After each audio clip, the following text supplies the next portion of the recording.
Ambassador Kim Tae-ho walked into the massive hall where the Galactic Council met every month, and he felt small like always when he looked up at the curved ceiling that stretched so high he could not see where it ended and the walls were made of some kind of metal that changed colors as different alien species moved past them and their bodies gave off different heat patterns. And Kim had been coming here for 3 years now, but he still felt like a child in a room built for giants. The other ambassadors were already in their seats, and Kim noticed how they all seemed to fit perfectly in their chairs, while his human chair looked tiny and out of place among the massive seats designed for beings twice his size, and some of the aliens were so large that Kim could walk under their arms without ducking, while others were so small that they needed special platforms just to see over their desks.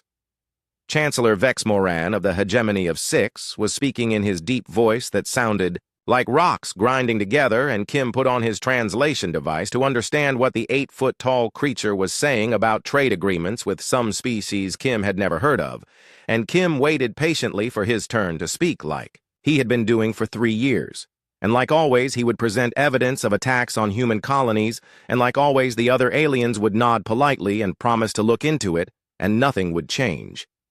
Kim thought about the message he had received from Earth that morning, and it was different from all the others he had gotten before. And usually Earth sent him careful diplomatic language about expressing concerns and requesting investigations, but this message was only one sentence, long, and Kim had read it 20 times, and each time it made him more worried about what was coming.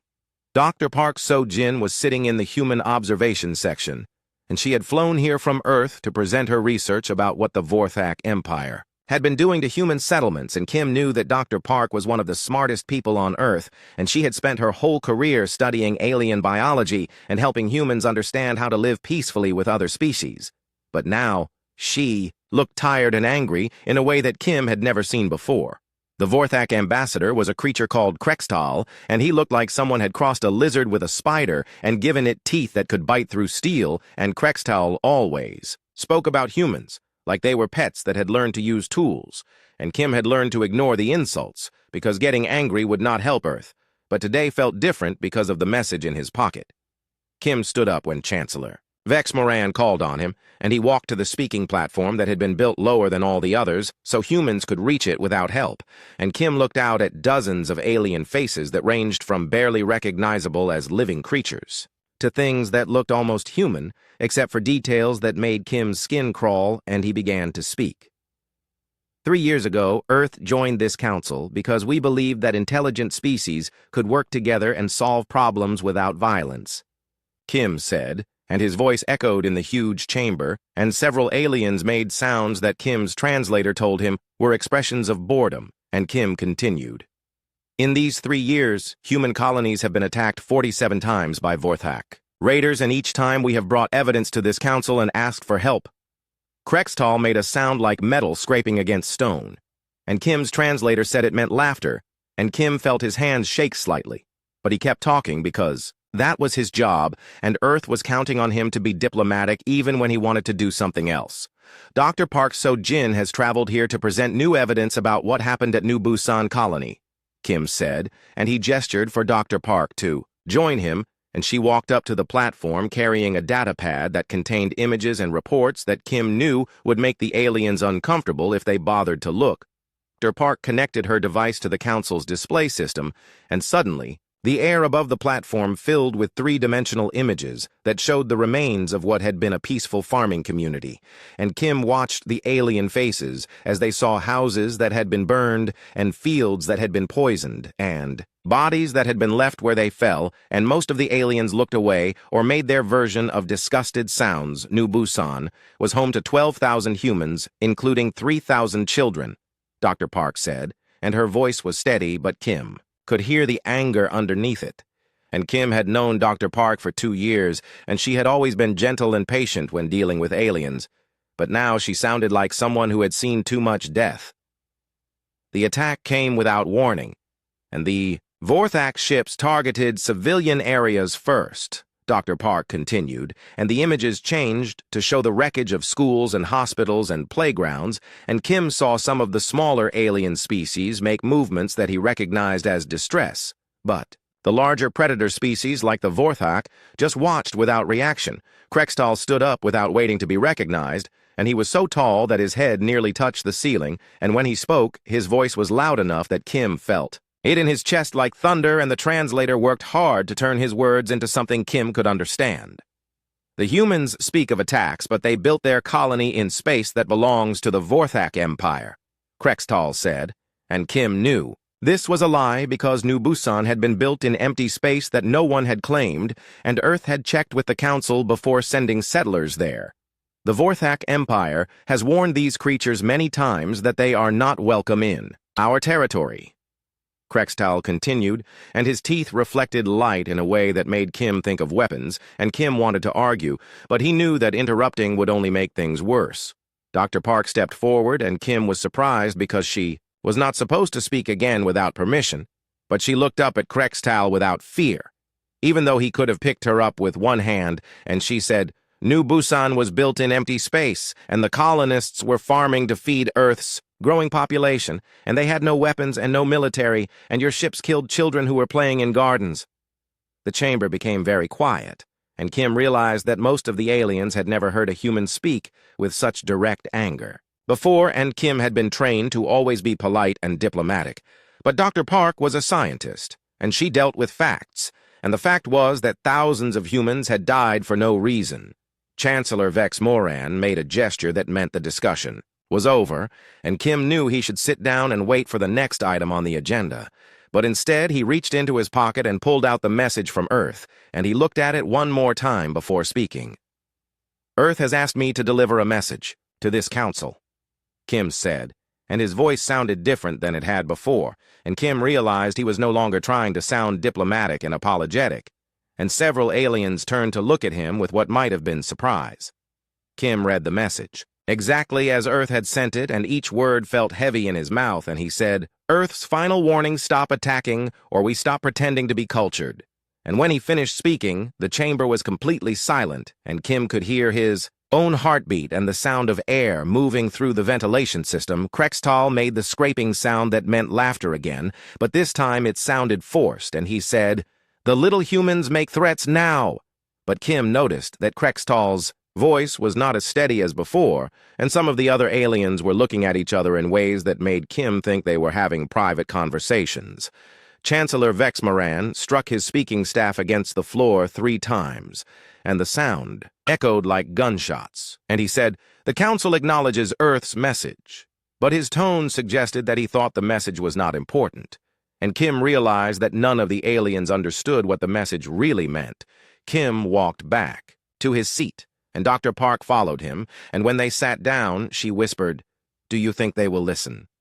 And Kim looked around at all the alien faces, and he saw creatures who had never been challenged by anything they considered weak, and he whispered back, No, and that is exactly what Earth is counting on. General Lee Dong-wook stood in the war room deep beneath the mountains of Korea and watched as holographic displays showed the positions of every human ship in space and every human colony on distant worlds. And for the first time in 3 years, he was not frustrated because finally Earth was going to stop pretending that diplomacy would work with creatures who only understood strength.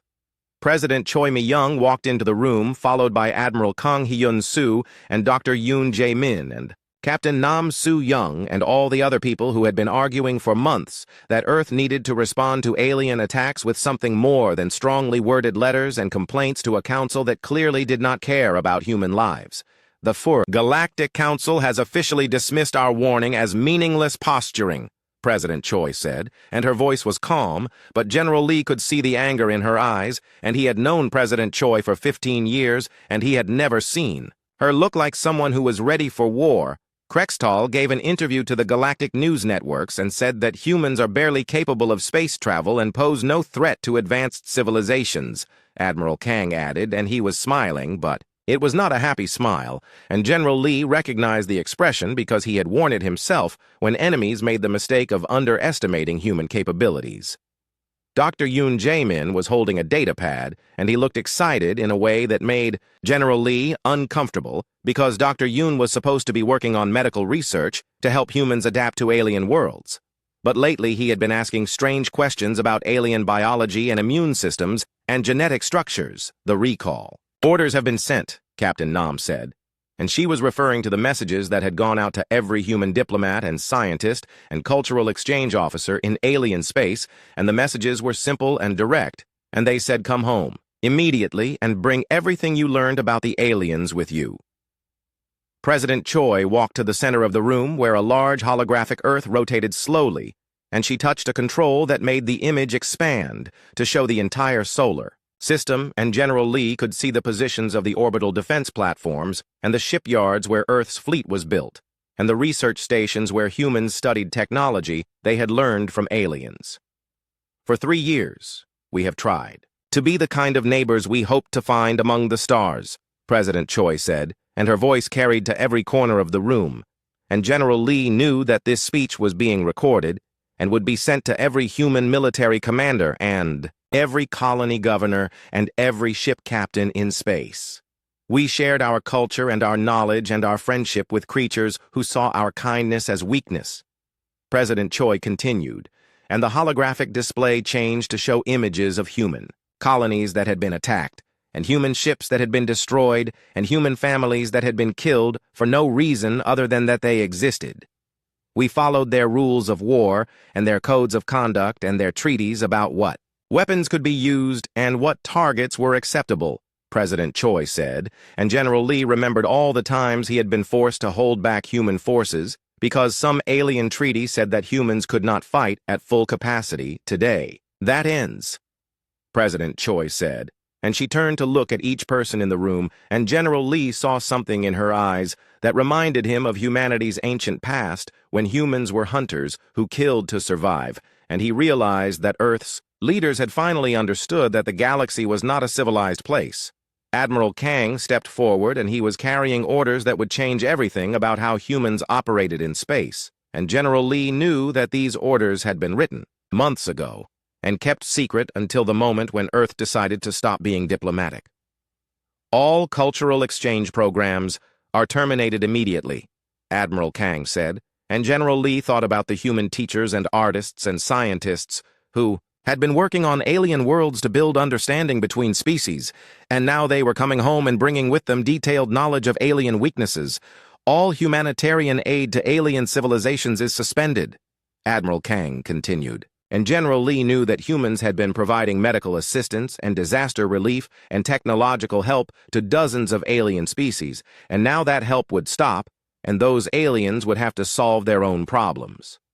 All restrictions on human military operations are lifted, Admiral Kang said, and General Lee felt something cold and dangerous wake up in his chest, because for 3 years, human forces had been required to follow rules that made them predictable and limited, and now those rules were gone. Dr. Yoon Jae-min was practically vibrating with excitement, and he said, "The biological samples we collected during cultural exchanges have been very interesting to study," and General Lee realized that Dr. Yoon had not been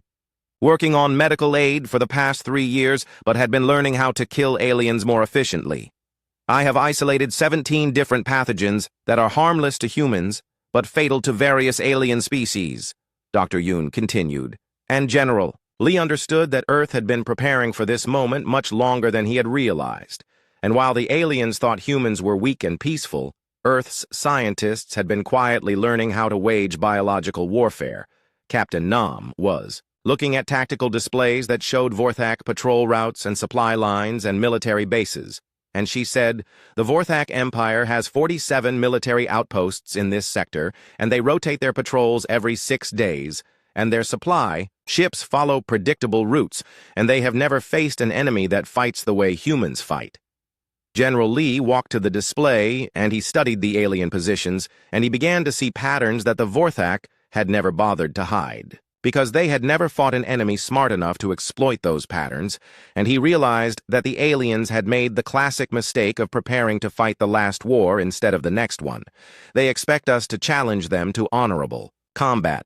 General Lee said, and he was thinking about how alien species typically fought each other with formal declarations and agreed upon rules and limited objectives, and the kind of restraint that humans had abandoned when they stopped being prey animals. "They think war is a game with rules and boundaries and acceptable losses," Admiral Kang added, and he was smiling again. and General Lee knew that Admiral Kang had spent his career studying human military history from the ancient wars. Fought with stones and spears to the modern conflicts, fought with weapons that could crack planets. They have never fought a species that practices total war, Captain Nam said, and General Lee nodded because total war was something humans had invented and perfected over thousands of years of killing each other, and now they were going to teach the galaxy what it really meant. President Choi touched the controls again, and the holographic display changed to show human ships moving through space, toward alien territories. And General Lee could see that the ships looked different now, and he realized that human engineers had been making modifications and adding weapons and removing safety systems that limited their capabilities. The first operation begins in 6 hours, President Choi said, and General Lee knew that meant Captain Nam would be leading human forces against a Vorthak patrol, and this would be the first time humans fought without trying to minimize casualties or limit collateral damage or follow alien rules about what constituted acceptable military conduct. The galaxy will learn that we tried to be civilized, President Choi continued, and her voice was getting harder and colder, and General Lee thought about all the human children who had died while Earth begged aliens to follow their own laws about not targeting civilians. They will learn that we offered peace and cooperation and friendship, President Choi said, and General Lee remembered the reports. He had read about human diplomats being insulted, and human scientists being ignored, and human cultural gifts being thrown away like garbage. They will learn that we warned them, President Choi said, and General Lee thought about Ambassador Kim, standing in that alien council chamber and delivering Earth's final message to creatures who had laughed at the idea that humans could be dangerous, and they will learn what we become when we stop pretending to be something we are not. President Choi finished, and she turned off the holographic display, and the room became darker, and General Lee could see the faces of the other humans, and they all looked like people who had been given permission to stop holding back. Dr. Yoon Jaemin was already heading toward the door, and he was eager to begin releasing his biological weapons. And General Lee knew that within days, alien soldiers would be dying from diseases that their immune systems had never encountered, and their medical technology could not cure. Captain Nam was studying her orders and planning the attack that would show the galaxy that humans had been fighting with most of their capabilities deliberately restrained, and General Lee wondered what the aliens would think when they realized that Earth's defensive fleet had actually been an invasion force, waiting for permission to attack. Admiral Kang was looking at star charts and calculating how long it would take to move human forces into position to strike at every Vorthak military installation simultaneously, and General Lee realized that Earth had been planning this war for much longer than 3 years. Colonel Shinbo Ra crouched in the maintenance tunnel beneath the surface of Carthul and listened to the sounds of panic echoing through the Vorthak fortress world above her. And she had been crawling through these tunnels for 6 hours, with her strike team, and none of the aliens knew that humans were already inside their most secure military installation. Lieutenant Bei Ye-jin was monitoring alien communications, and she whispered that the Vorthak commanders were trying to understand why their soldiers were screaming, and why their defensive systems were showing impossible readings, and why their orbital sensors were detecting ships that appeared and disappeared like ghosts. The psychological warfare had begun 3 days ago, when human ships started broadcasting recordings across every communication frequency the Vorthak used, and the recordings were the death screams of Vorthak raiders who had attacked New Busan, and Dr. Park So-jin had enhanced the audio to make the sounds more disturbing to alien hearing. Captain Oh Young-ho was leading a separate team that had poisoned the water supply with biological agents designed by Dr. Yoon Jae-min, and the agents were not immediately fatal, but they caused hallucinations and paranoia, and made Vorthak soldiers see threats that were not there and attack each other. Colonel Shin had studied the psychological profiles that human cultural officers had compiled during 3 years of pretending to be peaceful observers, and she knew exactly how to break the alien mind, and the key was that Vorthak were predators who had never been prey, and they did not know how to handle fear. The tunnel opened into a chamber beneath the main command center, and Colonel Shin could hear Vorthak voices above her, and her translation device told her they were arguing about whether to surrender or fight. And she smiled because both options would lead to the same result. Sergeant Kim Min-ho was carrying equipment that would hack into the Vorthak computer systems and replaced their tactical displays with images of human soldiers who were not actually there, and the aliens would waste ammunition shooting at phantoms, while real human forces moved into position. Colonel Shin remembered her briefing from General Lee, who had explained that this was not a traditional military operation, but a demonstration of what humans could do when they stopped following alien rules about acceptable warfare, and she understood that. Her job was not just to win, but to terrify. The plan was elegant in its simplicity, and Colonel Shin knew that human commanders had been studying alien psychology and biology and technology for 3 years, while pretending to need alien help with basic space travel. And now they were using that knowledge to wage war in ways the aliens had never imagined. Lieutenant Bay reported that the Vorthak were requesting reinforcements from their orbital fleet, but the requests were being jammed by human electronic warfare systems, and the orbital fleet was busy dealing with what they thought was a massive human attack, but was actually just sensor ghosts and holographic projections. Colonel Shin activated her communicator and sent the signal. That meant her team was in position, and she knew that at bases across Vorthak space, other human teams were preparing similar operations, and the aliens would soon learn that humans did not fight wars the way civilized species did. The first explosion came from the power plant on the other side of the fortress, and Colonel Shin knew that meant Captain Nam's team had successfully sabotaged the main reactor, and now the Vorthak would have to rely on backup power that was not strong enough to run their defensive shields. The second explosion came from the communications array, and that meant the Vorthak could no longer call for help or coordinate their defenses, and Colonel Shin could hear alien voices becoming more panicked as they realized they were cut off and surrounded and facing an enemy they did not understand. Sergeant Kim finished installing his hacking equipment, and suddenly the Vorthak command center above them erupted in chaos as their tactical displays started showing. Human soldiers approaching from impossible directions and moving faster than any creature should be able to move. Colonel Shin climbed up through an access hatch and emerged behind a Vorthak commander who was 8 feet tall and covered in scales that were supposed to be armor. But Colonel Shin had studied their anatomy, and she knew exactly where to place her blade to sever the spinal column. The Vorthak commander collapsed without making a sound, and Colonel Shin moved to the next target, while her team spread out through the command center and eliminated the alien officers with weapons that had been designed specifically for Vorthak biology. The remaining Vorthak soldiers were firing at sensor ghosts on their displays, while real, human soldiers killed them from behind, and Colonel Shin watched alien faces as they realized they were fighting an enemy that did not follow any rules.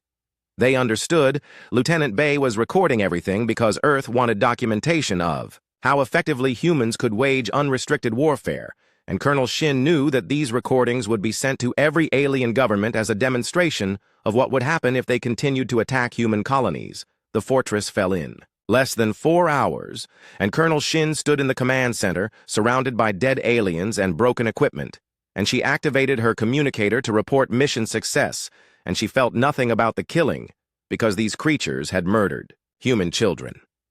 General Lee's voice came through the communicator, and he said that similar operations had been completed at 17 other Vorthak installations, and the aliens were beginning to understand that humans had not been fighting at full capacity during the previous 3 years. Colonel Shin looked at the tactical displays that now showed accurate information instead of the false images her team had been projecting, and she could see Vorthak ships fleeing in all directions as their commanders realized that their fortress worlds were being systematically destroyed. The biological weapons were working exactly as Dr. Yoon had predicted, and Vorthak soldiers across their empire were becoming sick with diseases that attacked their nervous systems and made them unable to fight effectively while leaving their equipment intact for human use. Captain O reported that his team had captured the orbital defense platforms by using human endurance to outlast alien guards who could not stay alert for the extended periods that humans considered normal, and now those platforms were being turned against the Vorthak fleet. Colonel Shin realized that the aliens had made their greatest mistake when they assumed that human diplomacy and restraint represented the full extent of human capability, and they had never considered that a species might choose to hold back its deadliest abilities in the interest of peace. The Vorthak had studied human technology and human ships and human weapons, but they had never studied human nature, and they did not understand that humans were persistence hunters who could track prey across continents and fight continuously for days without rest. They did not know that humans had evolved from creatures that killed everything that threatened their children, and they did not understand that human civilization was a choice that could be abandoned when necessary, and they had forced humans to remember what they really were. Lieutenant Bay intercepted a communication from the Vorthak High Command to their remaining forces, and the message was simple and desperate, and it said, "Retreat and avoid contact with human forces, and do not engage under any circumstances." Colonel Shin smiled, because she knew that other alien species were watching what was happening to the Vorthak, and they were beginning to understand that Earth's warning had not been a bluff, and that humans had been offering peace from a position of strength they had chosen not to reveal. The fortress was secured, and Colonel Shin's team began preparing it for human occupation because Earth was not interested in temporary victories, but permanent solutions, and these bases would become part of the growing human empire that was expanding into former alien territory. Dr. Park. Sojin's voice came over the communicator, and she was reporting from the research facility where she was studying captured Vorthak specimens and learning new ways to weaponize her knowledge of alien biology, and she sounded excited about the possibilities. Colonel Shin thought about the human children who had died at New Busan, and she thought about Ambassador Kim trying to get justice through diplomatic channels, and she thought about 3 years of alien contempt for human weakness, and she felt satisfied that the lesson was finally being taught.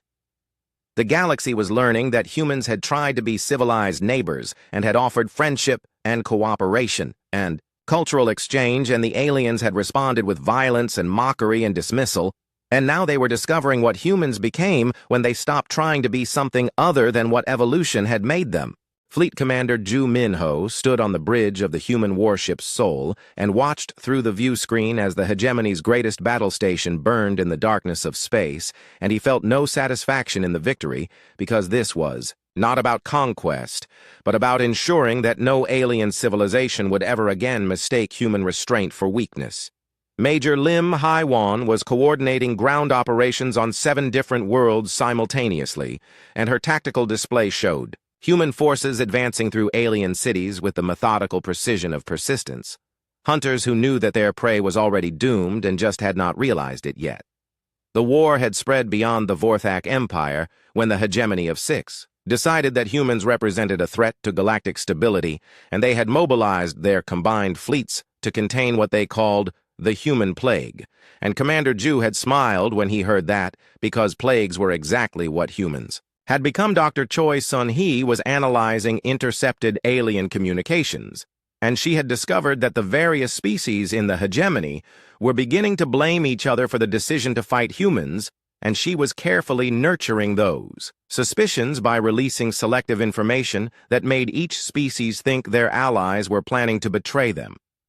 The aliens still did not understand that they were not fighting a traditional war, but a species-wide survival response from creatures whose evolutionary history had taught them that threats to human children required the complete elimination of the threat and everything that supported it. Commander Ju had been studying the tactical reports from across human space,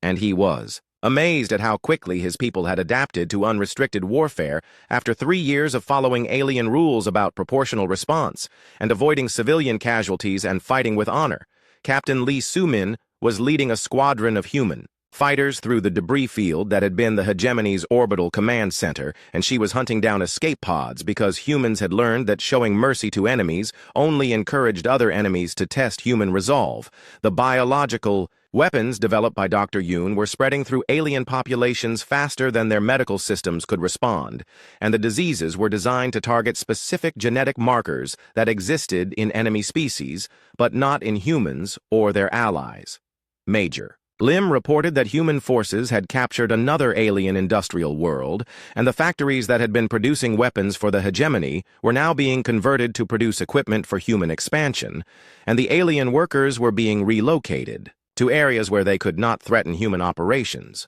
Commander Ju thought about the warnings that Earth had sent to neutral alien species, telling them to stay out of the conflict, and most of those species had chosen to remain neutral after seeing what happened to civilizations that opposed human interests.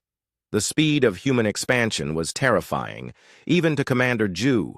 and he realized that his people had been unconsciously holding back their true capabilities even during wartime, because they still thought of themselves as a civilized species that should limit its violence. Dr. Choi intercepted a desperate message from the hegemony leadership to a distant alien empire asking for military assistance, and the message described humans as a plague species that would consume the entire galaxy if not stopped immediately. Commander Ju authorized the release of that message to human intelligence services, and he knew that within hours, human diplomatic corps would be contacting that distant empire with an offer of peaceful coexistence in exchange for staying out of the conflict.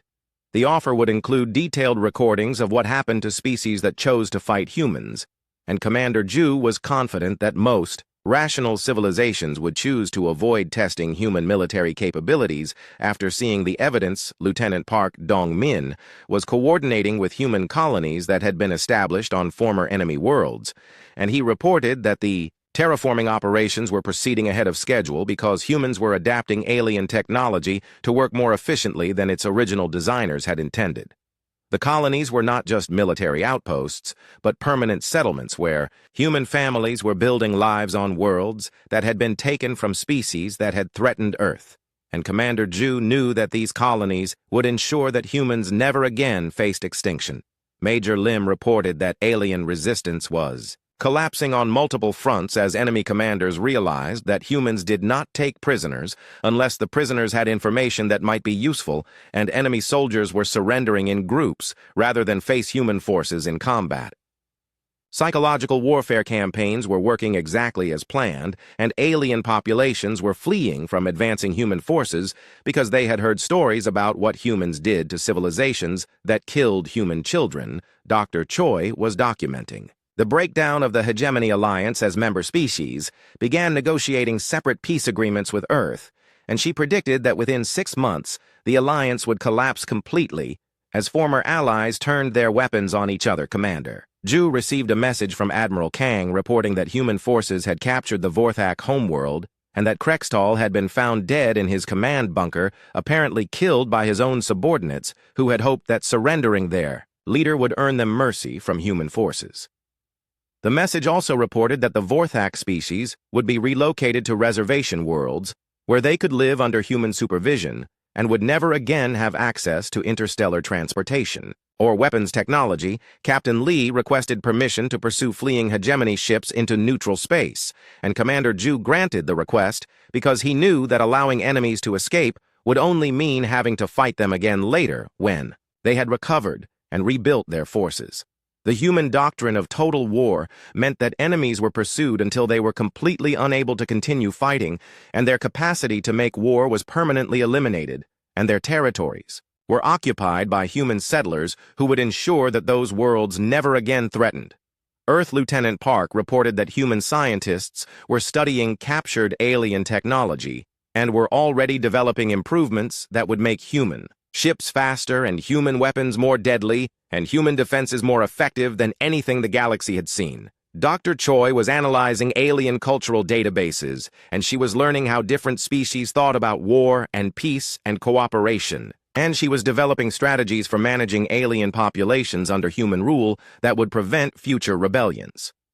Commander Ju realized that the war was essentially over, even though some alien forces were still fighting because humans had demonstrated that they possessed overwhelming advantages in strategic thinking and tactical adaptation and military endurance.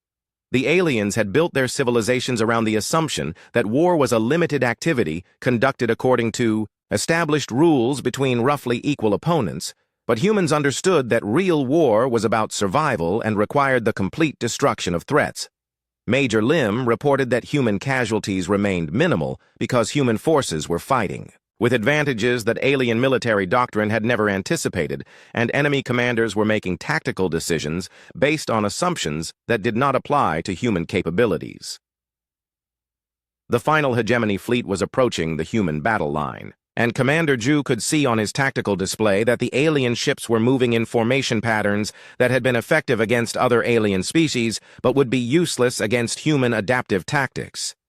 Captain Lee was already positioning, her fighters to exploit the weaknesses in alien defensive formations and human long-range weapons were charging to fire at targets that would cripple the enemy fleet before it could close to effective combat range. Commander Ju opened a communication channel to the alien fleet commander, and he said that Earth was willing to accept unconditional surrender and relocation to supervised worlds, but continued resistance would result in the complete extinction of all species involved in the hegemony alliance. The alien commander responded with threats about galactic law and rules of warfare and the rights of sovereign species, and Commander Ju realized that even facing annihilation, the aliens still did not understand that humans no longer cared about galactic law. Commander Ju closed the communication channel and gave the order to fire, and human weapons reached across space to begin the systematic destruction of the last organized alien military force that opposed human expansion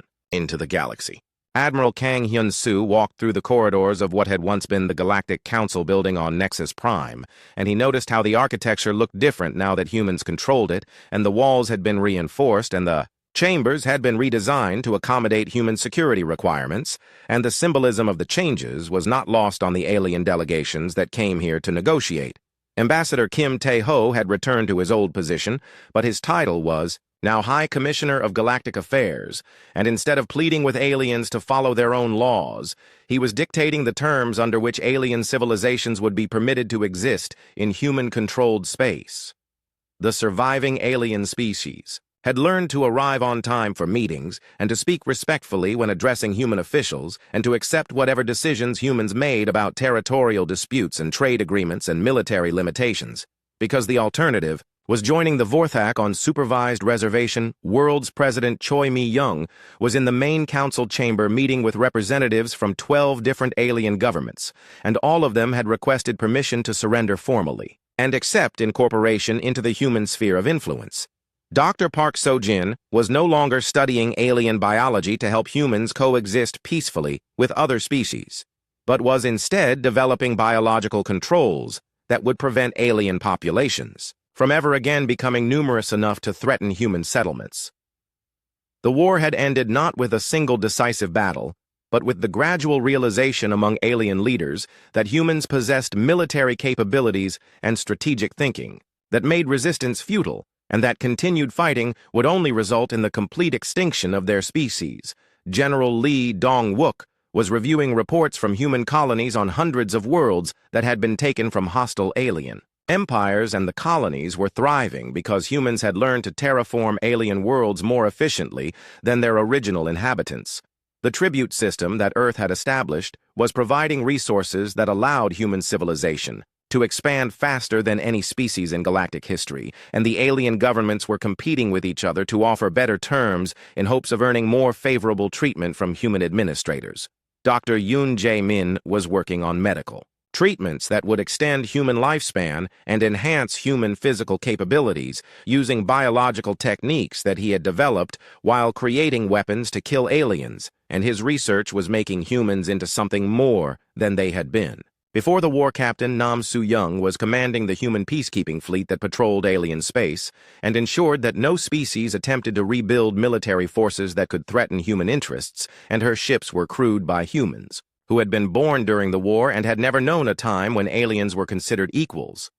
The galaxy had become a very quiet place where alien civilizations focused on meeting their tribute obligations and avoiding any actions that might be interpreted as hostile to human interests, and the old alliances and empires had been replaced by a simple hierarchy with humans at the top. Commissioner Kim was meeting with a delegation of alien scholars who were requesting permission to study human culture and military history so they could understand how their predecessors had made such catastrophic miscalculations about human nature. The scholars were particularly interested in learning about human evolutionary history and how persistence, hunting, and tribal warfare had shaped human psychology and strategic thinking in ways that had not been apparent during the 3 years when humans were trying to be diplomatic. Dr. Choi's son Hee was teaching courses at the new Galactic Studies Institute, where young humans learned about alien psychology and biology and culture so they could more effectively govern the alien populations under human control. The Institute's curriculum included detailed analysis of the mistakes that had led to the war, and students learned how alien leaders had confused human restraint with weakness, and how they had failed to recognize that human diplomatic behavior was a choice rather than a limitation. Major Lim Hae-won was training the next generation of human military officers, and her students were learning tactics and strategies that incorporated lessons from the war, including the importance of psychological warfare and the effectiveness of biological weapons and the advantages of persistence, hunting techniques in space combat. The new officers would never have to learn alien rules of warfare or worry about proportional response or concern themselves with minimizing collateral damage, because the galaxy now understood that humans defined the rules and other species followed them or faced extinction. Admiral Kang received regular reports from human exploration fleets that were pushing deeper into previously unknown regions of the galaxy and making contact with alien civilizations that had not been involved in the war, and these new species were being offered simple choices about how they wanted to interact with humanity. The choices were always the same, and the alien leaders could choose peaceful integration into the human sphere with tribute obligations and military restrictions, or they could choose to test human military capabilities and face the same fate as the Vorthak and the hegemony. Most of the newly contacted species chose integration after being shown recordings of human military operations and detailed documentation of what had happened to civilizations that had decided to fight. And Admiral Kang was pleased that the lessons of the war were being learned by species that had not been present to witness them. Directly, President Choi addressed the reformed Galactic Council, and she spoke about the new era of peace and stability that humanity had brought to the galaxy and how human leadership had ended the cycle of violence and territorial disputes that had characterized alien civilization for thousands of years. She explained that humans had not wanted to become conquerors, but had been forced to take control of galactic affairs because alien species had proven themselves incapable of maintaining peace and had repeatedly chosen violence over diplomacy. The alien representatives listened in silence, and they nodded agreement when President Choi explained that human governance was more efficient and more fair than the old system of competing alliances and territorial disputes and military buildups that had made the galaxy a dangerous place. Commissioner Kim met privately with the few surviving members of the original Galactic Council, and they asked him whether humans would ever return to the diplomatic approach that had characterized Earth's early involvement in galactic politics. Kim thought carefully before answering, and he remembered standing in this same chamber 3 years earlier and delivering Earth's final warning to creatures who had laughed at the idea that humans could be dangerous, and he told the aliens that humanity's diplomatic phase had ended permanently. He explained that humans had learned that the galaxy respected only strength, and that peaceful coexistence was only possible when one species possessed overwhelming power and the wisdom to use it responsibly, and humans had accepted the burden of galactic leadership because no alien species had proven capable of it. The surviving aliens accepted his explanation because they had no choice, and because they had learned that arguing with human decisions was pointless and potentially fatal, and they returned to their worlds to help their populations adapt to life under human supervision. Dr. Park was developing new biological enhancements that would allow humans to survive in environments that had previously required extensive life support, and her work was making it possible for human settlements to be established on worlds that aliens had considered uninhabitable. The enhanced humans would be stronger and faster and more resilient than their ancestors, and they would be able to colonize the entire galaxy and ensure that humanity never again faced an existential threat from hostile alien species. Commissioner Kim stood in his office and looked out at the city that had grown around the council building, and he could see human families walking through parks where alien sculptures had been replaced with monuments to human exploration and human sacrifice and human victory. He thought about the message he had delivered 3 years earlier, and he realized that Earth's warning had been more than a threat and more than a promise, and it had been a prophecy about what the galaxy would become when humans stopped pretending to be something they were not. The children playing in those parks would grow up in a galaxy where humans were the undisputed rulers, and where alien species existed at human sufferance, and where the very concept of challenging human authority was unthinkable. Kim opened his personal log, and he wrote that humanity had not wanted to become the galaxy's apex predator, but had been forced to embrace that role by aliens who had mistaken human civilization for human nature. and had learned too late that evolution had made humans into something far more dangerous than they appeared. He wrote that the war had revealed humanity's true nature, not just to the aliens, but to humans themselves, and that discovery had changed both species forever. And he wondered whether the peaceful humans who had first reached for the stars would recognize what their descendants had become. Kim closed the log and returned to his work, because the galaxy required constant attention and management, and there were always new alien species to contact and integrate and supervise, and the burden of galactic leadership was something that humans